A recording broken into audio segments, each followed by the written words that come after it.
ये चिता उस 19 साल की लड़की की जल रही है जिसके साथ उत्तर प्रदेश के हाथरस में कथित तौर पर गैंगरेप होता है। उसे जान से मारने की कोशिश होती है और फिर उसे अधमरा छोड़कर वो 4 आरोपी फरार हो जाते हैं।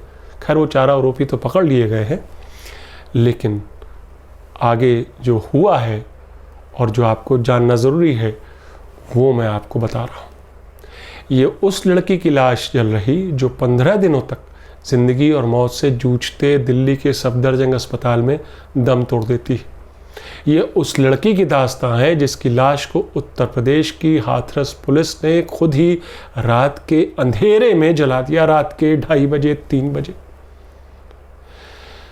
शहर के जॉइंट मजिस्ट्रेट कह रहे हैं कि परिवार की अनुमति के बाद ही रीति रिवाज के साथ दाह संस्कार किया गया। हुजूर, क्या रात के 2:30 बजे हिंदू रीति रिवाज के साथ दाह संस्कार होता है? तो आखिर किसके इशारे पर यूपी पुलिस ने उस पीड़िता की लाश उसके परिवार वालों को नहीं सौंपी? आखिर हाथरस प्रशासन जिलाधिकारी को लाश फूंकने की इतनी जल्दबाजी क्यों थी? क्या छुपाने की कोशिश थी हाथरस पुलिस की? क्या सबूत मिटाने की कोशिश थी? अगर ऐसा है तो ऐसा क्यों? पीड़िता की लाश को रात के 2:30 बजे लाने का फैसला अगर जिलाधिकारी ने खुद किया तो क्यों? और अगर ये उनका फैसला नहीं था तो क्या लखनऊ से ऑर्डर आया था? ऐसे बहुत से सवाल हैं जिसकी वजह से हाथरस पुलिस, उत्तर प्रदेश पुलिस और योगी सरकार कटघरे में है इस मामले पर। लेकिन यूपी पुलिस ने इस बीच कई खंडन जारी कर दिए हैं। यूपी पुलिस तो अब बलात्कार मानने से भी इनकार कर रही। अलीगढ़ के आईजी पीयूष मुरड़िया कह रहे हैं मेडिकल रिपोर्ट बलात्कार की पुष्टि नहीं करती। जनाब आईजी साहब, ये बताइए, क्या उस पीड़ित लड़की के परिवार वाले झूठ बोल रहे हैं जो अपनी बेटी को खो चुके हैं? क्या लड़की का बयान झूठा था जो उसने अस्पताल से दिया, जिसमें उसने संदीप का नाम भी लिया, जो पकड़ा जा चुका है, उन 4 लोगों में जो पकड़े जा चुके हैं? तो क्या उत्तर प्रदेश की पुलिस की पूरी कोशिश है कि लड़की या उसके परिवार वालों को झूठा साबित किया जाए? पुलिस आखिर ऐसा क्यों चाहती है? प्रशासन या सरकार अगर दमनकारी रवैये पर उतारू हो तो इंसाफ की उम्मीद और मुश्किल हो जाती है। और अगर लड़की के साथ गैंगरेप नहीं हुआ तो उसकी लाश को पुलिस रात के अंधेरे में क्यों जला देती है? क्या डर था प्रशासन को? माहौल बिगड़ने का डर या फिर झूठ के पर्दाफाश होने का डर? नमस्कार, मैं हूं आपका न्यूज़बाज प्रभात शुंगलू। मेरा आज का सवाल, क्या जल्दबाजी में लाश जलाकर हाथरस पुलिस को छुपाने की कोशिश कर रही? हाथरस के जॉइंट मजिस्ट्रेट का बयान आया कि परिवार से अनुमति ले ली गई थी, उसके बाद जो है संस्कार हुआ, दाह संस्कार हुआ। लेकिन दुनिया ने जो टीवी चैनलों के माध्यम से लाइव तस्वीरें देखी, वीडियो देखे, उनसे तो साफ है कि परिवार वाले तो लड़की की लाश ले जा रही एम्बुलेंस को रोकना चाहते थे कि भाई लाश हमको दे दीजिए। रोते बिलखते परिवार वालों ने पुलिस से मिन्नतें की, एम्बुलेंस के आगे लेट गए कि हमको लाश दे दी जाए, हम कल सुबह सूरज निकलने के बाद हम जाएंगे, हम दाह संस्कार कर देंगे अपनी बेटी का। मगर हाथरस पुलिस ने बड़ी सख्ती के साथ उनको वहाँ से हटाया। ये सब वीडियो में दिख रहा है, तस्वीरों में दिख रहा है, जो तस्वीरें टीवी चैनलों पर चल रही हैं। साफ दिख रहा था कि पुलिस परिवार वालों की मांग मानने से इनकार कर रही थी और लाश को तुरंत फुरत जला देना चाहती थी। यही तो पूछा जा रहा है। समाजवादी पार्टी के अध्यक्ष और पूर्व मुख्यमंत्री अखिलेश यादव ने आरोप लगाया कि योगी सरकार लाश को जल्दी जलाकर सबूत मिटाना चाहती थी।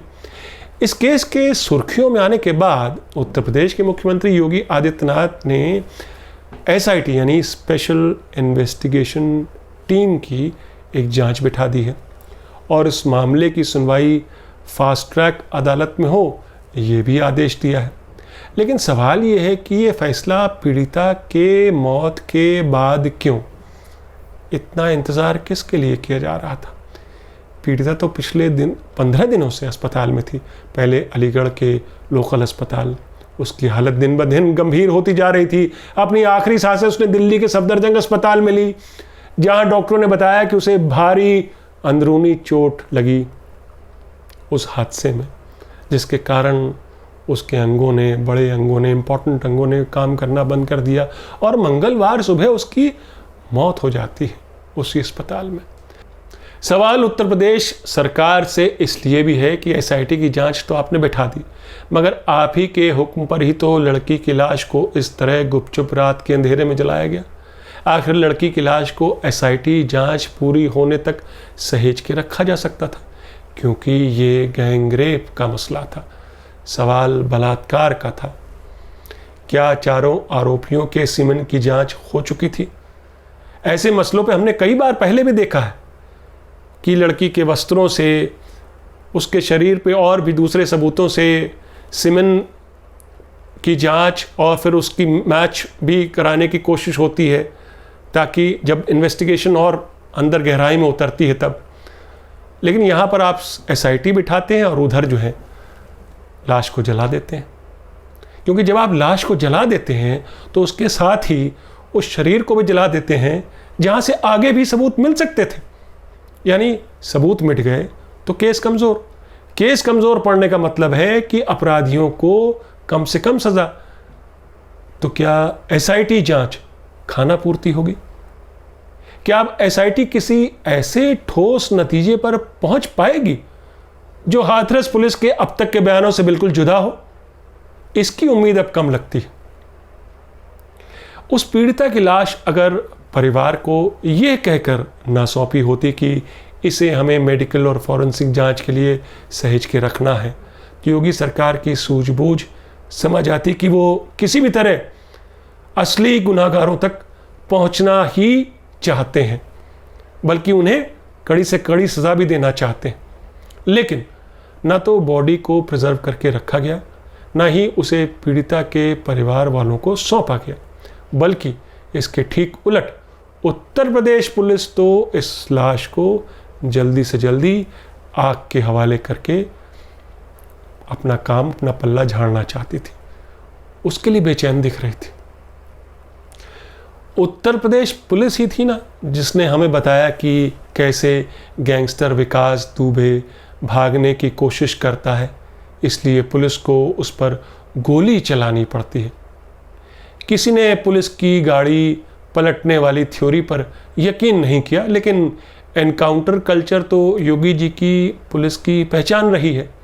ऐसा ही कुछ योगी जी की बड़ी फैन और समाज में न्याय की अलख जलाने निकली कंगना रनौत भी चाहती हैं कि हाथरस कांड के बलात्कारियों को योगी जी की पुलिस को चाहिए कि उन्हें गोली मारकर मौत के घाट उतार दिया जाए। यानी वो आरोपी जो पकड़े गए हैं वो बिना ट्रायल के ही उनको दंड दे दिया जाए, जैसे एक बार वो हैदराबाद पुलिस ने किया था। कंगना रनौत को यह भी नहीं मालूम कि जिन योगी जी पर उन्हें इतना विश्वास है, उन योगी जी के राज्य की पुलिस तो लड़की का बलात्कार होने से ही इनकार कर रही है। और ये कौन कंगना रनौत? ये वही कंगना रनौत है जिन्हें केंद्र सरकार ने Y+ सिक्योरिटी दी है अभी हाल फिलहाल, जो 10 कमांडो लेकर अपने घर से बाहर निकलती हैं। क्या उस लड़की ने अस्पताल में जो बयान दिया वो झूठा था? अब सवाल ये उठता है। लेकिन पुलिस तो कह रही मेडिकल रिपोर्ट में जीभ काटने व आंख फोड़ने का कोई उल्लेख नहीं है। गर्दन दबाने पर दांतों के बीच में जीभ आ जाने के कारण चोट का निशान था। रीढ़ की हड्डी तोड़ी नहीं गई, जैसा कि परिवार वाले भी कह रहे थे कि जब उसको अस्पताल ले जाया गया उसकी रीढ़ की हड्डी भी टूटी हुई थी, जीभ बाहर निकली हुई थी, आंखें बाहर निकली हुई थी। तो पुलिस कह रही है ये सब भी गलत है, मेडिकल रिपोर्ट में ऐसा कुछ नहीं है। रीढ़ की हड्डी भी तोड़ी नहीं गई थी, बल्कि गला दबाने के कारण रीढ़ की हड्डी ठीक से काम नहीं कर रही थी। यानी पुलिस ये तो मान रही कि उस लड़की का गला दबाने की कोशिश हुई, यानी कि उसे मारने की कोशिश हुई, उसे जान से मारने की कोशिश हुई, उसकी हत्या की कोशिश हुई। लेकिन मेडिकल रिपोर्ट के हवाले से बाकी सारे आरोपों से पुलिस पल्ला झाड़ रही। तो फिर झूठ कौन बोल रहा है? देश में ऐसा माहौल बना दिया गया है कि पुलिस झूठ नहीं बोलती, चाहे वो दिल्ली दंगों की जांच कर रही दिल्ली पुलिस हो या मुख्यमंत्री योगी की उत्तर प्रदेश पुलिस। इसलिए हाथरस पुलिस झूठ नहीं बोल सकती। यानी उस दलित परिवार ने झूठ बोला होगा जिसने अपनी बेटी को खोया, इतना कुछ दर्द सहा, अपनी बेटी का अंतिम संस्कार भी नहीं कर पाया अपने हाथों से।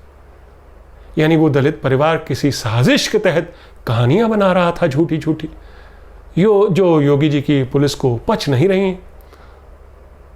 लेकिन योगी जी ये बताइए, अगर परिवार झूठ बोल रहा था, परिवार को पीड़िता की लाश सौंपी क्यों नहीं गई? किस बात का डर था पुलिस या प्रशासन को? हाथरस केस कांड से 2012 का निर्भया कांड भी याद आता है। 2012 में दिल्ली के निर्भया मामले में भी गैंगरेप हुआ था और उस लड़की के शरीर को बुरी तरह उन दरिंदों ने रौंदा था। बाद में इलाज के दौरान निर्भया की मौत हो गई थी। सभी आरोपी दोषी पाए गए और उन्हें फांसी हुई। आप कहेंगे एक और निर्भया। हमारे समाज को किसी भी चीज़ को नाम देने में बड़ा यकीन है, बड़ा विश्वास है। मानो नाम देने से वो समस्या ख़त्म हो जाती है। नाम देने से शायद ज़्यादा का एहसास नहीं होता, लेकिन सच तो यही है कि बीते 8 सालों में सैकड़ों निर्भया हुई होंगी। हमें तो कुछ के बारे में ही पता चल पाता है, कुछ के किस्से तो पुलिस रजिस्टर तक पहुंचते ही नहीं। बलात्कार और हत्या के कई किस्से दबा भी दिए जाते हैं। जो नहीं दबाए जाते और सरकार के लिए बड़ा एम्बेरसमेंट बनते हैं, जैसा कि हाथरस बलात्कार और हत्याकांड हुआ, जिसे पुलिस बलात्कार नहीं मान रही है, उन मामलों में पुलिस और प्रशासन किस हद तक कानून और मर्यादा को ताक पर रख सकते हैं या रखने की कुव्वत रखते हैं, ये 19 साल की इस लड़की की जलती चिता इस बात की गवाह है। निर्भया नाम देने भर से क्या जातियों में बटा समाज एक हो सकता है? हाथरस गैंगरेप और हत्या के जो आरोपी हैं वो अपर कास्ट है और लड़की वाल्मीकि यानी दलित समाज से। पीड़िता लड़की के परिवार और आरोपी संदीप के परिवार में पहले भी तनातनी चलती रही है। उस गांव में 600 परिवारों में लगभग 3/4 परिवार अपर कास्ट है, जिनमें आधे से ज़्यादा ठाकुर और करीब 100 ब्राह्मण परिवार है। तो क्या जाति व्यवस्था को कायम रखने के लिए भेदभाव और हिंसा और बलात्कार का सिलसिला जारी रहेगा? क्या जाति व्यवस्था कुछ लोगों को दूसरी जातियों के लोगों पर हक जताने, उनके साथ हिंसा और बलात्कार करने का लाइसेंस देती है? क्या हमारे समाज से जाति व्यवस्था खत्म होने के बजाय उसकी जड़ें और गहरी होती जा रही हैं? और सवाल सिर्फ जाति व्यवस्था का भी नहीं है। कल दिल्ली वाली निर्भया थी, आज हाथरस वाली निर्भया है। सवाल यह है कि आखिर एक औरत हमारे समाज में खुद को इतना असहाय क्यों महसूस कर रही? उसके साथ आए दिन समाज हिंसक क्यों होता जा रहा है? क्या समाज में कानून जैसी व्यवस्था कमज़ोर पड़ रही? कानून क्या सबके लिए बराबर नहीं है? कुछ के सपोर्ट में है तो कुछ पर कहर की तरह टूटता है। क्या इंसाफ मिलना इतना मुश्किल हो गया है? क्या यही है रामराज की परिकल्पना? क्या नए भारत की नींव इसी डर और खौफ के ईंट गारे पर रखी जा रही है? सोचिएगा। मेरा आज का सवाल, क्या जल्दबाजी में लाश जलाकर हाथरस पुलिस को छुपाने की कोशिश कर रही? अपने जवाब हाँ या ना में ज़रूर दीजिएगा। तो ये थी आज की न्यूज़बाजी। फिर मिलेंगे एक नई न्यूज़बाजी के साथ। तब तक के लिए नमस्कार।